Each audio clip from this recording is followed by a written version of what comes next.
नमस्कार जोहार, मैं याचना जायसवाल। आप देख रहे हैं न्यूज़ झारखंड। समय हो चुका है झारखंड की खबरों को जानने का, उनसे अपडेट होने का। तो चलिए जानते हैं सुबह से लेकर शाम तक की झारखंड की तमाम बड़ी खबरों को। लेकिन उससे पहले यदि आप हमारे चैनल पर नए हैं तो हमारे चैनल को सब्सक्राइब करिए और बेल आइकन को प्रेस करिए। इससे आपको झारखंड की हर छोटी बड़ी खबरें सबसे पहले मिले। तो चलिए जानते हैं झारखंड की बड़ी खबरों को। धनबाद के पूर्व मेयर चंद्रशेखर अग्रवाल ने भरा नामांकन। समर्थकों संग निकाली रैली, कहा विकास के लिए और मजबूती से करेंगे काम। धनबाद नगर निकाय चुनाव के लिए राजनीतिक गतिविधियां तेज हो चुकी हैं। गुरुवार को धनबाद के पूर्व मेयर चंद्रशेखर अग्रवाल ने समाहरणालय पहुंचकर मेयर पद के लिए अपना नामांकन पत्र दाखिल किया है। इस दौरान उनके साथ बड़ी संख्या में समर्थक मौजूद थे। झारखंड में नगर निकाय चुनाव की प्रक्रिया तेज हो चुकी है। सभी जिला निर्वाचन अधिकारियों ने बुधवार को प्रपत्र 5 की लोक सूचना जारी कर दी है। गुरुवार सुबह 11 बजे से सभी निकायों में नामांकन पत्र भरा जा रहा है। यह 4 फरवरी को दोपहर 3 बजे तक चलेगा। 23 फरवरी को मतदान होगा और 27 को नतीजे आएंगे।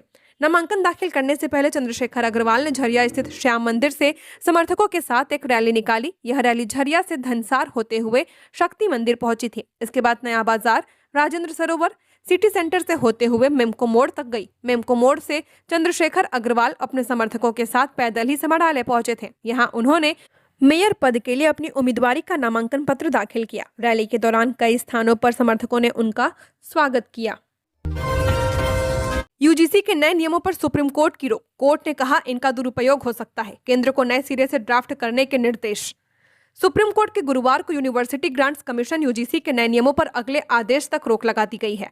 सीजेआई सूर्यकांत और जस्टिस जयमाल्या की बेंच ने कहा कि इसके प्रावधान स्पष्ट नहीं है और इनका दुरुपयोग हो सकता है। सुप्रीम कोर्ट ने केंद्र और यूजीसी को नोटिस जारी किए, साथ ही नियमों का ड्राफ्ट फिर से तैयार करने का निर्देश दिया है। सीजेआई सूर्यकांत ने केंद्र से पूछा, हमने जाति विहीन समाज की दिशा में कितना कुछ हासिल किया है, क्या अब हम उल्टी दिशा में चल रहे हैं? कोर्ट ने कहा, पीड़ितों को न्याय से वंचित नहीं छोड़ा जा सकता है। हमें जनरल कैटेगरी की शिकायतों से कोई मतलब नहीं है। हमारी चिंता यह है कि आरक्षित समुदायों के लिए निवारण प्रणाली लागू रहनी चाहिए। मामले की अगली सुनवाई अब 19 मार्च को होगी।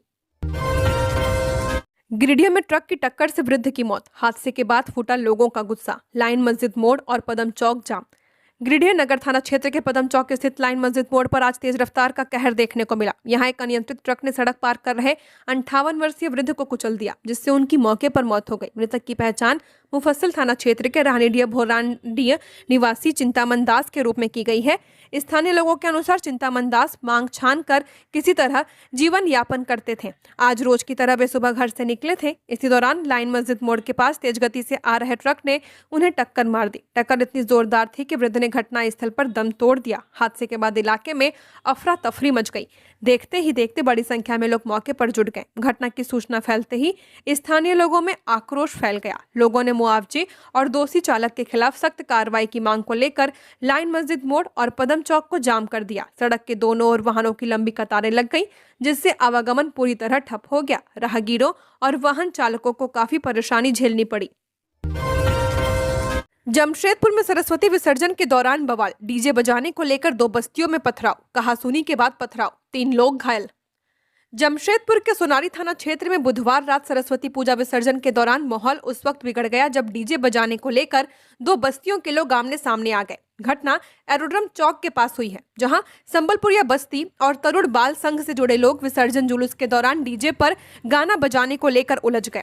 पहले डीजे की आवाज और गाने को लेकर हल्की कहासुनी हुई। लोग एक दूसरे से आवाज धीमी करने और डीजे बंद करने को लेकर बहस करने लगे। शुरुआत में विवाद को शांत करने की कोशिश भी की गई, लेकिन कुछ ही देर में माहौल तनावपूर्ण हो गया और दोनों पक्षों के बीच आरोप प्रत्यारोप शुरू हो गया।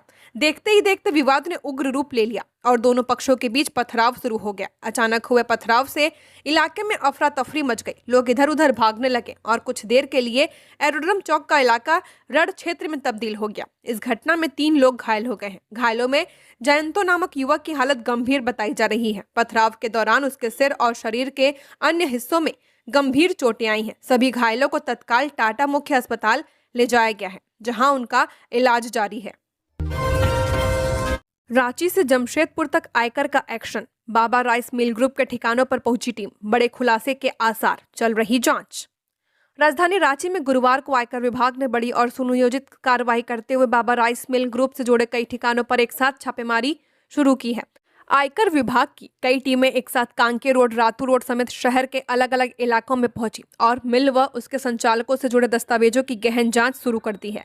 यह कार्रवाई इतनी गोपनीय रखी गई कि स्थानीय पुलिस को भी इसकी पूर्व जानकारी नहीं दी गई थी। अचानक हुई इस कार्रवाई से शहर के कारोबारी जगत में हड़कंप मच चुका है। बताया जा रहा है कि छापेमारी केवल रांची तक सीमित नहीं है, बल्कि झारखंड के अन्य जिलों में भी आयकर विभाग की टीमें एक साथ जांच में जुटी हुई हैं। पिस्का नगरी थाना क्षेत्र के बंधिया इलाके में स्थित बाबा राइस के आटा और चावल मिल प्लांट पर भी आयकर विभाग की टीम ने छापा मारा है। यहां मशीनों, stock register, bill book, computer और डिजिटल रिकॉर्ड की बारीकी से जांच की जा रही है। इसके अलावा नगरी के बांध टोली क्षेत्र में स्थित बाबा राइस के एक अन्य प्लांट पर भी अलग टीम द्वारा कार्रवाई की जा रही है। दोनों स्थानों पर सुरक्षा के कड़े इंतजाम किए गए हैं। बिना अनुमति किसी को भी अंदर या बाहर जाने की इजाजत नहीं दी जा रही है। आयकर विभाग के अधिकारी घंटों से दस्तावेजों की छानबीन में जुटे हुए हैं। इधर जमशेदपुर में भी आयकर विभाग की अनुसंधान शाखा ने कार्रवाई तेज कर दी है। बिष्टुपुर थाना क्षेत्र के सर्किट हाउस रोड नंबर 3 स्थित 33C नंबर बंगले में सुबह से विभाग की टीम मौजूद है। यह आवास कारोबारी मनोज चौधरी का बताया जा रहा है। दिल्ली की बारिश का झारखंड पर असर, गढ़वा, चतरा, पलामू और लातेहार में बारिश के आसार। 30 जनवरी के बाद बदलेगा मौसम। झारखंड की राजधानी रांची में मौसम ने एक बार फिर करवट ली है। पिछले 24 घंटे में रांची का न्यूनतम तापमान 9 डिग्री सेल्सियस दर्ज किया गया है। बीते कुछ दिनों में तापमान में बढ़ोतरी के कारण लोगों को ठंड से राहत मिल रही थी, लेकिन अब यह राहत ज्यादा दिन टिकती नजर नहीं आ रही। दिल्ली और उत्तरी भारत में हो रही अच्छी खासी बारिश का असर झारखंड के मौसम पर भी साफ दिखाई देने लगा है। इसके प्रभाव से राज्य के कई जिलों में न्यूनतम तापमान में 3 से 4 डिग्री तक की अचानक गिरावट दर्ज की जा रही है। मौसम विभाग का कहना है कि पश्चिमी विक्षोभ के सक्रिय होने से यह बदलाव देखने को मिल रहा है, जिसमें ठंड एक बार फिर लोगों को परेशान कर सकती है। खासकर सुबह और शाम के समय ठंड का असर ज्यादा महसूस किया जा रहा है।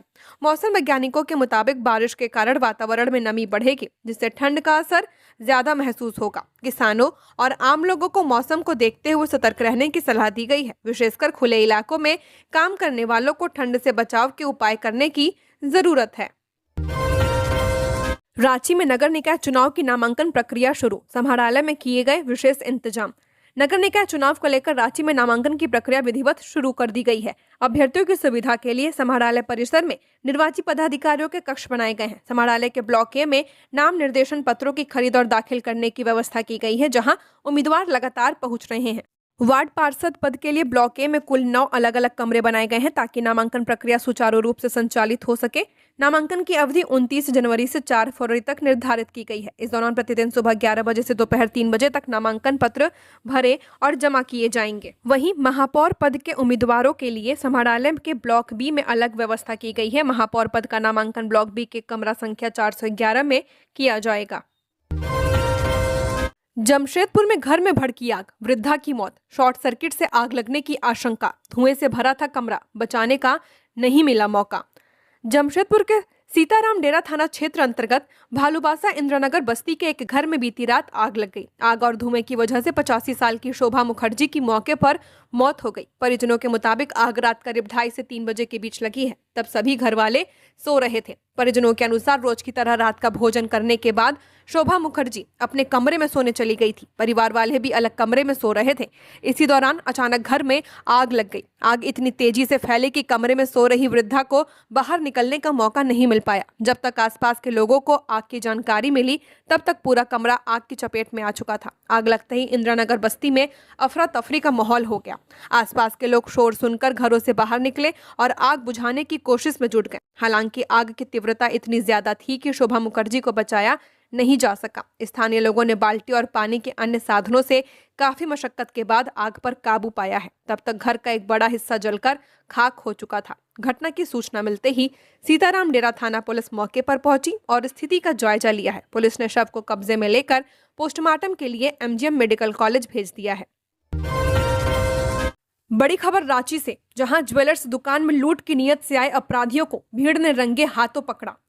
रांची से अपराधियों के दुस्साहस का एक बड़ा मामला सामने आया है, जहां लालपुर थाना अंतर्गत लक्ष्मी ज्वेलर्स में लूट की नीयत से आए अपराधियों को स्थानीय लोगों ने अपनी सूझबूझ से पकड़ लिया है। जानकारी के मुताबिक जैसे ही अपराधियों ने लूटपाट की कोशिश की, वहां मौजूद लोगों ने एकजुट होकर भागने का प्रयास कर रहे 2 अपराधियों को दबोच लिया। इसके बाद इसकी सूचना स्थानीय पुलिस को दे दी।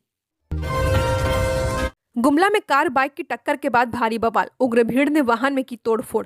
गुमला के मुरकुंडा इलाके में गुरुवार को तेज रफ्तार कार और बाइक की जोरदार टक्कर हो गई। सड़क हादसे के बाद उग्र भीड़ ने खूब हंगामा किया। आक्रोशित स्थानीय ग्रामीणों ने कार में तोड़फोड़ की है, जिससे वह बुरी तरह क्षतिग्रस्त हो गया। जानकारी के अनुसार मुरकुंडा मुख्य मार्ग पर एक कार और बाइक की जोरदार भिड़ंत हो गई थी। टक्कर इतनी जबरदस्त थी कि बाइक सवार दूर जा गिरा। दुर्घटना के तुरंत बाद आसपास के लोग मौके पर जमा हो गए थे। बताया जा रहा है कि माहौल बिगड़ता देख कार चालक किसी तरह अपनी जान बचाकर मौके से फरार हो गया। जैसे ही यह खबर फैली कि चालक मौके से भाग निकला है, उत्तेजित भीड़ ने सड़क के बीचों बीच कार को घेर लिया और ईंट पत्थर व डंडों से कार पर हमला करना शुरू कर दिया। इस हमले में कार के शीशे और उसकी बॉडी बुरी तरह क्षतिग्रस्त हो गई है। घटना की सूचना मिलते ही स्थानीय पुलिस की टीम मौके पर पहुंची और उग्र भीड़ को शांत कराने की कोशिश की।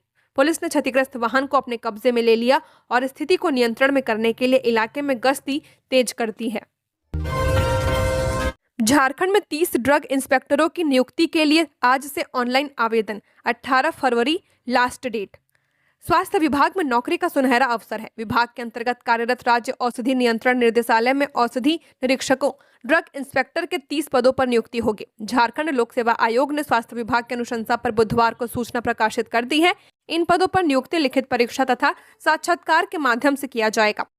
जेपीएससी द्वारा आयोजित की जाने वाली लिखित परीक्षा में सम्मिलित होने के लिए आज गुरुवार से वन टाइम रजिस्ट्रेशन के माध्यम से ऑनलाइन आवेदन प्रक्रिया शुरू हो गई है। ऑनलाइन आवेदन की अंतिम तिथि 18 फरवरी शाम 5 बजे तक निर्धारित है। 19 फरवरी शाम 5 बजे तक परीक्षा शुल्क का भुगतान होगा तथा 5 मार्च शाम 5 बजे तक आयोग कार्यालय में ऑनलाइन आवेदन की हार्ड कॉपी जमा करनी होगी। आयोग के अनुसार इस पद पर नियुक्ति के लिए मान्यता प्राप्त विश्वविद्यालय से औषधि निर्माण विज्ञान या औषधि विज्ञान या नैदानिक भेषजगुण विज्ञान में विशेषज्ञता सहित आयुर्विज्ञान या सूक्ष्मजीव विज्ञान में स्नातक उत्तीर्ण होना अनिवार्य है।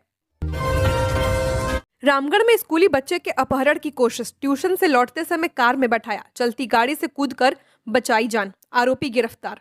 रामगढ़ थाना क्षेत्र के छतरमांडू में बुधवार को ट्यूशन से लौट रहे एक स्कूली बच्चे के अपहरण का प्रयास किया गया। यह घटना छतरमांडू थाना क्षेत्र के असना टोला की है। जानकारी के अनुसार बच्चा गुरु नानक स्कूल का छात्र है, जो रोज की तरह स्कूल से लौटने के बाद ट्यूशन पढ़कर घर जा रहा था। इसी दौरान गांव के ही एक युवक ने उसे जबरन 4 पहिया गाड़ी में बैठा लिया, उसे लोधमा की ओर ले जाने लगा। बच्चे की सूझबूझ से बड़ी अनहोनी टल गई। रास्ते में जैसे ही गाड़ी की रफ्तार धीमी हुई, बच्चे ने गेट खोला और चलती गाड़ी से कूदकर अपनी जान बचा ली। घटना के बाद बच्चा पास के एक होटल में घुस गया और वहां मौजूद लोगों को पूरी आपबीती सुनाई। बच्ची की चीख पुकार सुन होटल में बताई गई घटना के बाद आसपास के ग्रामीणों में आक्रोश फैल गया। लोगों ने तत्परता दिखाते हुए आरोपी की गाड़ी का पीछा किया और छतरमांडू चौक के पास उसे रोक लिया। इस दौरान बच्चे को सुरक्षित उसके पिता संतोष कुमार वर्मा को सौंप दिया गया।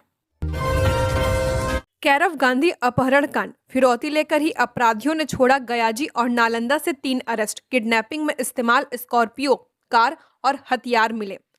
जमशेदपुर के युवा उद्यमी कैरव गांधी के अपहरण मामले में पुलिस ने अहम सफलता हासिल की है। कैरव की रिहाई के बाद पुलिस ने बिहार के गया और नालंदा से छापेमारी कर 3 आरोपियों को गिरफ्तार किया है और अलग अलग थाने में ले जाकर पूछताछ कर रही है। जानकारी के मुताबिक जिला पुलिस की टीम ने गया जिले के बुनियादगंज थाना क्षेत्र के सोंधी गांव में छापेमारी कर गांव निवासी उपेंद्र सिंह और अर्जुन सिंह को गिरफ्तार किया है। दोनों की निशानदेही और तकनीकी साक्ष्यों के आधार पर नालंदा जिले के इस्लामपुर थाना क्षेत्र अंतर्गत पहाड़ीतल गांव में छापेमारी की गई, जहां से उपेंद्र सिंह के रिश्तेदार गुड्डू सिंह को हिरासत में लिया गया है। इसके अलावा गिरफ्तार आरोपियों के संपर्क में रहने वाले 5 अन्य लोगों को भी हिरासत में लेकर छानबीन शुरू की गई है। सूत्रों के मुताबिक इस कार्रवाई के दौरान घटना में इस्तेमाल स्कॉर्पियो वाहन, हथियार और एक कार भी बरामद की गई है। हालांकि जिला पुलिस के किसी भी अधिकारी ने इसकी आधिकारिक पुष्टि नहीं की है। वहीं पुलिस की एक अन्य टीम बिहार में लगातार छापेमारी कर रही है। रांची के मोहराबादी मैदान में रोड सेफ्टी मैराथन 2026 सीख से सुरक्षा का दिया गया मजबूत संदेश। राजधानी रांची में सड़क सुरक्षा को लेकर एक और अहम पहल देखने को मिली है। मोहराबादी मैदान में रोड सेफ्टी मैराथन 2026 का आयोजन किया गया। इस मैराथन में बड़ी संख्या में युवाओं, खिलाड़ियों, स्कूली बच्चों, सामाजिक संगठनों और आम नागरिकों ने उत्साहपूर्वक भाग लिया है। आयोजन का उद्देश्य सड़क सुरक्षा के प्रति जन जागरूकता बढ़ाना और लोगों को यह संदेश देना था कि यातायात नियमों का पालन करना ही सड़क दुर्घटनाओं को रोकने का एक उपाय है। यह मैराथन जिला प्रशासन और राज्य सरकार के सहयोग से आयोजित की गई, जिसका थीम सीख से सुरक्षा रखी गई थी। मैराथन के दौरान प्रतिभागियों के हाथों में सड़क सुरक्षा से जुड़े स्लोगन और संदेश लिखी तख्तियां दिखाई दी, जिनमें सुरक्षित ड्राइविंग, हेलमेट और सीट बेल्ट के इस्तेमाल, ओवर स्पीडिंग से बचने और ट्रैफिक नियमों के पालन पर जोर दिया गया। आयोजन स्थल से लेकर पूरे रूट पर सड़क सुरक्षा का संदेश गूंजता रहा। झारखंड पुलिस ने 4,307 दरोगा की प्रोविजनल स्टेट मेरिट लिस्ट की जारी। झारखंड पुलिस मुख्यालय ने राज्य के सब इंस्पेक्टर रैंक के पदाधिकारियों की औपबंधिक राज्य वरीयता सूची जारी कर दी है। डीजीपी कार्यालय द्वारा जारी इस सूची में कुल 4,307 सब इंस्पेक्टर के नाम शामिल किए गए हैं। पुलिस मुख्यालय ने हजारीबाग स्थित जेपीए निर्देशक सहित राज्य के सभी रेंज के डीआईजी को इस संबंध में आवश्यक कार्रवाई के लिए पत्र भेजा है। पुलिस मुख्यालय ने स्पष्ट निर्देश दिया कि इस सूची को सभी जिलों और इकाइयों में तैनात सब इंस्पेक्टर के बीच व्यापक रूप से प्रसारित किया जाएगा। पत्र जारी होने के 1 सप्ताह के भीतर कोई भी पदाधिकारी अपनी आपत्ति दर्ज करा सकता है। यदि किसी अधिकारी को अपनी वरीयता या विवरण पर कोई आपत्ति है तो उन्हें साक्ष्य के साथ अपना आवेदन संबंधित कार्यालय में जमा करना होगा। एनटीपीसी के 3 खदानों से उत्पादन बंद, झारखंड सरकार को 100 करोड़ का नुकसान। पूर्व विधायक योगेंद्र साव व समर्थकों ने एनटीपीसी के 3 खदानों का उत्पादन बंद करा दिया है। इससे झारखंड सरकार को अब तक 100 करोड़ रुपए के राजस्व का नुकसान हो चुका है। इस सिलसिले में एनटीपीसी ने जिला प्रशासन से हस्तक्षेप कर उत्पाद शुरू कराने का अनुरोध किया है। साथ ही कोयला ढुलाई से जुड़े एक ट्रक ड्राइवर से हुई मारपीट के मामले में प्राथमिकी दर्ज कर उचित कार्रवाई करने की मांग की है। एनटीपीसी द्वारा कोयला परियोजना के अधिग्रहित जमीन पर बने योगेंद्र साव की फैक्ट्री को ध्वस्त करने के बाद से कोयले की ढुलाई और उत्पाद को प्रभावित किया जा रहा है। फिलहाल योगेंद्र साव व समर्थकों द्वारा किए गए हंगामे और हथियार के साथ खदान परिसर में घुसने से पिछले 15 दिनों में चट्टी परियातू और किरेडारी कोयला खदान से उत्पादन प्रभावित था। झारखंड में ज्वेलरी दुकानों में हुई लूट की घटनाओं पर सीआईडी सख्त, एसआईटी के सदस्यों के साथ समीक्षा बैठक। बीते कुछ महीनों में झारखंड के कई जिलों के ज्वेलरी दुकानों में लूट और डकैती की बढ़ती घटनाओं को लेकर सीआईडी सख्त है। डीआईजी सीआईडी ने अलग अलग जिले में कांडों के त्वरित उद्भेदन और अपराधियों की धरपकड़ के लिए एसआईटी की एक महत्वपूर्ण समीक्षा बैठक बुलाई गई। इसका मुख्य उद्देश्य बीते कुछ महीनों में हुई ज्वेलरी लूट की घटनाओं की वर्तमान जांच स्थिति की समीक्षा करना और अपराधियों तक पहुंचने के लिए रणनीति तैयार करना है। सभी संबंधित केस आईओ को निर्देश दिया गया है कि वे अपने अपने कांडों से जुड़े अपडेट रिकॉर्ड और अब तक की प्रगति रिपोर्ट के साथ बैठक में शामिल होंगे। झारखंड के ज्वेलरी शॉप इन दिनों अपराधियों के निशाने पर है। बीते 7 महीने में राज्य के 10 जिलों की अलग अलग ज्वेलरी दुकानों से करीब 17 करोड़ मूल्य के जेवरातों की लूट और चोरी हुई है। हजारीबाग, जमताड़ा, जमशेदपुर, बोकारो, पलामू, गिरिडीह, साहेबगंज, देवघर, गढ़वा और रामगढ़ जैसे जिलों में हुई इन बड़ी वारदातों ने राज्य के व्यापारिक वर्ग में दहशत पैदा कर दी है। रांची में 87 केंद्रों पर 32,723 परीक्षार्थी मैट्रिक और 52 केंद्रों पर 32,243 देंगे इंटर की परीक्षा। झारखंड एकेडमिक काउंसिल की ओर से आयोजित मैट्रिक एवं इंटरमीडिएट परीक्षा के सफल, निष्पक्ष और कदाचार मुक्त संचालन को लेकर बुधवार को समाहरणालय में बैठक आयोजित की गई। बैठक की अध्यक्षता उपायुक्त मंजुनाथ भंजत्री ने की है। इसमें जिला शिक्षा पदाधिकारी विनय कुमार सहित जिले के सभी परीक्षा केंद्रों के अधीक्षक उपस्थित रहे हैं। बैठक में परीक्षा की निष्पक्षता, सुरक्षा, अनुशासन एवं सुचारू संचालन सुनिश्चित करने के लिए कई महत्वपूर्ण दिशा निर्देश जारी किए गए हैं। मैट्रिक परीक्षा के लिए जिले में 87 परीक्षा केंद्र बनाए गए हैं, जिनमें 32,723 परीक्षार्थी शामिल होंगे। ये केंद्र जिला मुख्यालय, अनुमंडल एवं संबंधित प्रखंड मुख्यालयों में स्थित है। वहीं इंटरमीडिएट परीक्षा के लिए 52 परीक्षा केंद्र निर्धारित किए गए हैं, जिनमें 32,243 परीक्षार्थी परीक्षा देंगे। ये केंद्र मुख्य रूप से जिला मुख्यालय एवं बुंडू अनुमंडल में बनाए गए हैं। उपायुक्त ने सभी संबंधित अधिकारियों, स्कूल कॉलेज प्रबंधन एवं परीक्षार्थियों से परीक्षा संबंधित दिशा निर्देशों का सख्ती से पालन करने की अपील की है, ताकि परीक्षा शांतिपूर्ण एवं कदाचार मुक्त वातावरण में संपन्न हो पाए। यूजीसी के नए इक्विटी नियम 2026 पर देश भर में विरोध, झारखंड के विश्वविद्यालयों में भी बढ़ा आक्रोश। उच्च शिक्षा में समानता सुनिश्चित करने के उद्देश्य से विश्वविद्यालय अनुदान आयोग द्वारा लागू किए गए नए उच्च शिक्षण संस्थानों में समानता को बढ़ावा देने के नियम 2026 अब देश भर में बहस और असंतोष की वजह बनते जा रहा है। 13 जनवरी से लागू इन नियमों को जहां एक वर्ग शैक्षणिक सुधार और सामाजिक न्याय की दिशा में अहम कदम बता रहा है, वहीं दूसरी ओर जनरल कैटेगरी के छात्रों और शिक्षकों के बीच इसे लेकर गहरी नाराजगी और आशंकाएं उभर कर सामने आ रही हैं। इन नियमों का असर झारखंड के विश्वविद्यालयों में भी साफ तौर पर देखा जा रहा है। राज्य विश्वविद्यालय डॉक्टर श्यामा प्रसाद मुखर्जी विश्वविद्यालय, झारखंड टेक्निकल यूनिवर्सिटी समेत अन्य उच्च शिक्षण संस्थानों और इंस्टीट्यूट ऑफ लीगल स्टडीज के विद्यार्थियों ने नियमों के खिलाफ विरोध दर्ज कराया है। छात्रों का कहना है कि समानता के नाम पर लाए गए ये नियम कहीं न कहीं विश्वविद्यालय परिसरों में असमानता और वैचारिक टकराव को बढ़ावा दे सकते हैं। विरोध कर रहे छात्रों की दलील है कि इन नए इक्विटी नियमों से विश्वविद्यालयों में पढ़ने वाले कई वर्गों के छात्रों के बीच आपसी विश्वास कमजोर हो सकता है। उनकी आशंका है कि इससे छात्र एक दूसरे को सहयोगी की जगह प्रतिद्वंदी या दुश्मन के रूप में देखने लगेंगे, जिससे शैक्षणिक माहौल प्रभावित हो सकता है। अजीत पवार का अंतिम संस्कार, पत्नी ने गंगाजल चढ़ाया, बेटों ने मुखाग्नि दी, गन सैल्यूट दिया गया। शाह और शरद पवार मौजूद रहे। बारामती के काटेवाड़ी स्थित विद्या प्रतिष्ठान मैदान में गुरुवार को महाराष्ट्र के पूर्व डिप्टी सीएम अजीत पवार का अंतिम संस्कार किया गया। उनके दोनों बेटों पार्थ और जय पवार ने मुखाग्नि दी है। पत्नी सुनेत्रा पवार ने पति के पार्थिव शरीर पर गंगाजल चढ़ाकर अंतिम विदाई दी। इस मौके पर चाचा शरद पवार और उनकी बेटी सुप्रिया सोले, गृह मंत्री अमित शाह भी मौजूद रहे। अंतिम संस्कार में महाराष्ट्र के अलावा दूसरे राज्यों से भी लोग पहुंचे थे। बारामती में देर रात से लोगों का पहुंचना शुरू हो चुका था। सुबह के वक्त कई इलाकों में जाम की स्थिति बन गई थी। समर्थक बाइक, ट्रैक्टर, ट्रॉली और बस से पहुंचे। अंतिम यात्रा में 1 से 2 किलोमीटर तक लोग नजर आ रहे थे। पवार का चार्टर्ड प्लेन बुधवार सुबह बारामती एयरपोर्ट के पास सुबह 8:45 पर क्रैश हो गया था। वे 66 साल के थे। बारामती एयरपोर्ट पर लैंडिंग के दौरान प्लेन क्रैश हुआ था। हादसे में पवार के सुरक्षाकर्मी, 2 पायलट और 1 महिला क्रू समेत 5 लोगों की मौत हुई है। पवार 5 फरवरी को पुणे में होने वाले जिला परिषद चुनावों के लिए 4 रैलियों को संबोधित करने वाले थे। पवार के निधन पर महाराष्ट्र में 3 दिन का राजकीय शोक रखा गया है। सीएचओ प्रतिमा मौत मामला, झांसा ने की आपात बैठक। सीएचओ संघ के अध्यक्ष पर लगा महिला डॉक्टरों को धमकाने का आरोप। सीएचओ प्रतिमा कुमारी की इलाज में कोताही और रिम्स रेफर के बाद हुई मौत मामले में सीएचओ और डॉक्टरों का संगठन अब आमने सामने आ चुका है। सदर अस्पताल परिसर के डॉक्टर चैम्बर में सरकारी डॉक्टरों के संगठन Jharkhand state health services association झांसा की प्रदेश स्तरीय बैठक हुई। इस दौरान झारखंड राज्य सीएचओ संघ अध्यक्ष सोनी प्रसाद और उनके 10 से 12 सहयोगियों पर डॉक्टरों को धमकाने, महिला चिकित्सकों की प्रतिष्ठा धूमिल करने का आरोप लगाते हुए कठोर कार्रवाई की मांग की गई है। बैठक में शामिल पदाधिकारियों ने कहा कि जिस प्रतिमा कुमारी की मौत हुई है उनका मामला बेहद क्रिटिकल था। सदर अस्पताल की 2 योग्य और अनुभवी महिला चिकित्सक उनका इलाज कर रही थी। कहीं इलाज में कोई गड़बड़ी नहीं हुई। इसके बावजूद अगर इस तरह चिकित्सकों को अपमानित और प्रताड़ित किया जाएगा तो फिर हम लोगों की मजबूरी हो जाएगी कि हर मरीज को हम रिम्स रेफर कर दें। झारखंड सरकार ने हाईकोर्ट को बताया 4 सप्ताह में सूचना आयोग कार्यरत हो जाएगा।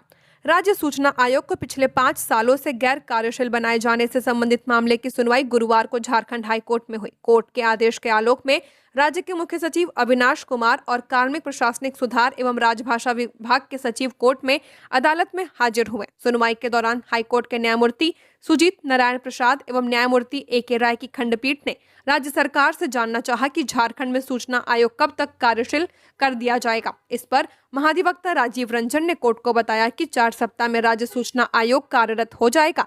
राज्य सरकार के आग्रह को देखते हुए कोर्ट ने 4 सप्ताह का समय सरकार को दिया है। प्रार्थी की ओर से अधिवक्ता विकास कुमार ने पक्ष रखा। धमकी के कारण एमपीएल व इनलैंड का कोयला उठाव व ट्रांसपोर्टिंग 10 दिनों से बंद। मैथन पावर लिमिटेड और इनलैंड पावर लिमिटेड का कोयला उठाव व ट्रांसपोर्टिंग का काम पिछले 10 दिनों से रुका हुआ है। ट्रांसपोर्टिंग रुकने की वजह एक आपराधिक गिरोह की धमकी है। हजारीबाग रामगढ़ जिले के कोयला क्षेत्र में सक्रिय एक आपराधिक गिरोह ने प्रति टन के हिसाब से रंगदारी की मांग की है। धमकी मिलने के बाद कोयला उठाव व ट्रांसपोर्टिंग करने वालों में दहशत का माहौल है। सूत्रों के मुताबिक आपराधिक गिरोह ने प्रति टन 225 रुपए रंगदारी की मांग की है। धमकी में कहा गया कि प्रति टन के हिसाब से यह रकम दिए बिना कोयला उठाव करने पर अंजाम भुगतना होगा। जानकारी के मुताबिक एमपीएल और इनलैंड पावर लिमिटेड दोनों कंपनियों का करीब 1,25,000 टन कोयले का उठाव और ट्रांसपोर्टिंग होता है। इसमें एमपीएल का करीब 1 लाख टन और इनलैंड का पावर का 25,000 टन शामिल है।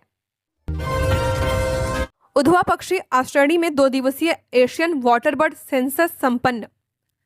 सर्वेक्षण में उधवा पक्षी आश्रयणी में विभिन्न प्रवासी और स्थायी पक्षी प्रजातियों की उपस्थिति दर्ज की गई है। प्रमुख प्रवासी प्रजातियों में northern pintail, garganey red, crested pochard, Eurasian coot, black headed gull और ब्लैक टेल्ड गॉडविट शामिल है। वहीं स्थायी रूप से पाए जाने वाले प्रमुख पक्षियों में fulvous whistling duck, Asian openbill stork, black necked stork, purple heron, grey heron, विभिन्न एग्रेट प्रजातियां, व्हाइट ब्रेस्टेड वाटर हैन और किंगफिशर की कई प्रजातियां उल्लेखनीय रही हैं। विशेषज्ञों के अनुसार रामसर साइट का दर्जा प्राप्त होने के बाद उधवा पक्षी आश्रयणी में संरक्षण, निगरानी और आवास प्रबंधन में उल्लेखनीय सुधार हुआ है। इसके परिणाम स्वरूप यह क्षेत्र जल पक्षियों के लिए एक सुरक्षित, स्थायी और अंतर्राष्ट्रीय महत्व का प्रमुख आवास स्थल बन चुका है। टाटा बादाम पहाड़ मेमू आज रद्द रहेगी। हल्दीपोखर और रायरंगपुर के यात्री परेशान। 5 से आदित्यपुर स्टेशन तक चलेगी स्वर्णरेखा एक्सप्रेस। टाटानगर से चलने वाली 2 जोड़ी ट्रेन गुरुवार को रद्द रहेगी। टाटा बादाम पहाड़ सेक्शन पर चलने वाली 2 जोड़ी ट्रेन को रद्द किया गया है। वहीं रेलवे की ओर से धनबाद और टाटानगर के बीच चलने वाली स्वर्णरेखा एक्सप्रेस का टर्मिनल बदला जा रहा है। 5 फरवरी से स्वर्णरेखा एक्सप्रेस धनबाद से टाटानगर के बजाय आदित्यपुर स्टेशन तक चलेगी। यह धनबाद से सुबह 5:30 पर खुलकर दोपहर 12:05 पर आदित्यपुर पहुंचेगी। वापसी में आदित्यपुर से दोपहर 3:35 पर खुलकर रात 10:25 पर धनबाद पहुंचेगी। ट्रेन के दूसरे ठहराव पहले की तरह ही सामान्य रहेंगे। सोना एक दिन में 11,486 रुपए बढ़कर 1,76,000 पर पहुंचा। चांदी 3 दिन में 68,228 रुपए महंगी 3,86,000 के पार हुई, दोनों ऑल टाइम हाई पर। चांदी सोने के दाम लगातार चौथे दिन अपने सबसे ऊपरी स्तर पर पहुंच चुके हैं। India Boolean and jewellers association के अनुसार आज 29 जनवरी को 10 ग्राम 24 कैरेट सोने का भाव 11,486 रुपए बढ़कर 1,76,121 रुपए पर पहुंच चुका है। 3 दिन में सोना 21,811 रुपए महंगा हुआ है। इससे पहले सोने का भाव 23 जनवरी को 1,54,310 रुपए प्रति 10 ग्राम था। वहीं 1 किलो चांदी की कीमत 27,666 रुपए बढ़कर 3,85,933 रुपए किलो पर पहुंच चुकी है। 3 दिन में चांदी की कीमत 68,228 रुपए महंगी हुई है। इससे पहले शुक्रवार को इसकी कीमत 3,17,705 रुपए किलो थी। इस साल अब तक सिर्फ 29 दिन में ही चांदी 1,55,000 रुपए और सोना 43,000 रुपए महंगा हो चुका है। तो ये थी झारखंड की टॉप बड़ी खबरें। ऐसे ही झारखंड की हर खबरों को जानने के लिए हमारे चैनल को सब्सक्राइब करें। धन्यवाद।